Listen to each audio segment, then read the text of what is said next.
যারা ছবি আঁকা শুরু করতে চাচ্ছেন তাদের বলবো প্রথমে আপনারা লেটার বা অক্ষর দিয়ে ছবি আঁকা শিখুন। আজকে এক্স লেটার দিয়ে দেখুন একটা মেয়ের ছবি আঁকছি। প্রথমে এক্স দিয়ে দুই পাশে এরকম লাইন দিয়ে দিয়ে আমরা তার শাড়ির অংশ এঁকে ফেলছি। নিচে শাড়ির এরকম বর্ডার লাইন দিয়ে দিতে হবে এবং সেখানে ডাবল লাইন করে তার শাড়ির যে পাইট থাকে সেই পাইটটি দিয়ে দিতে হবে। নিচে আর একটু ডাবল লাইন করে মোটা করে একটু ভারী করে দিলে ডিজাইনটি অনেক সুন্দর লাগে।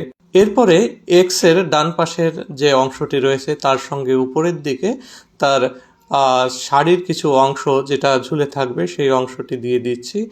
কাঁধের থেকে একেবারে কোমর পর্যন্ত, কোমরের নিচ পর্যন্ত এই অংশটি ঝুলে থাকবে। এখানে আমি একটু দাগ দিয়ে ডিজাইন করে দিচ্ছি। শাড়ির পায়ের সাধারণত একটু ভারী হয়ে থাকে।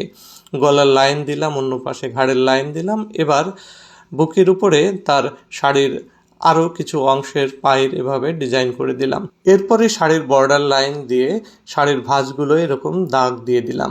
এবার ডান পাশের কাঁধ থেকে ব্লাউজের একটা লাইন বের করতে হবে, ঘাড়ের লাইন, সেখান থেকে হাত বের করে দিতে হবে। হাতে কতগুলো চুড়ি দিয়ে দিতে হবে, আমি 2টা চুড়ি দিলাম।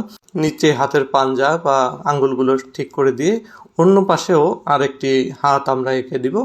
এখানে ব্লাউজের লাইনটা দিয়ে দিচ্ছি এবং সেই ব্লাউজের লাইনের ভিতর থেকে হাত বের করে সেখানে প্রথমে আমরা চুড়ি এঁকে দিচ্ছি। চুড়ি এঁকে হাতের কবজি, হাতের আঙুলগুলো একটু ভাঁজ করে দিচ্ছি। এখানে একটা আমরা ব্যাগ বা ভ্যানিটি ব্যাগ দিয়ে দিব। তো ভ্যানিটি ব্যাগটা একটু বড় করে দিলাম, আগে প্ল্যান ছিল না এরকম। তো ব্যাগটাকে আমরা খুব সুন্দর করে একটু ডিজাইন করে দেওয়ার চেষ্টা করছি। মেয়েদের হাতে কিন্তু সাধারণত এরকম ব্যাগ দেখা যায়, বিশেষ করে কর্মজীবী মেয়েরা এরকম ব্যাগ নিয়ে চলাফেরা করেন। এরপরে একটা ইউ দিয়ে দিচ্ছি উপরে, এই ইউটা দিয়ে তার মুখমণ্ডল তৈরি করছি। দুই পাশে 2টা কান দিয়ে দিচ্ছি, কানে এরকম গোল করে দুল এবং মাথার উপরে এরকম সহজ পদ্ধতিতে চুল দিয়ে দিলাম। এবার দিয়ে দিচ্ছি ভ্রু, তারপরে চোখ দিয়ে দিচ্ছি একদম এক টানে সহজ কৌশলে। এবার আমরা শাড়ির যে পায়ের রয়েছে নিচে ঝুলে সেই পায়ে একটু দাগ দিয়ে দিয়ে এভাবে ডিজাইন করে দিচ্ছি যাতে সুন্দর লাগে দেখতে। বন্ধুরা, আমি কিন্তু স্টেপ বাই স্টেপ এই কাজগুলো করছি, তোমাদের কেমন লাগছে তোমরা কিন্তু সেটি জানাবে।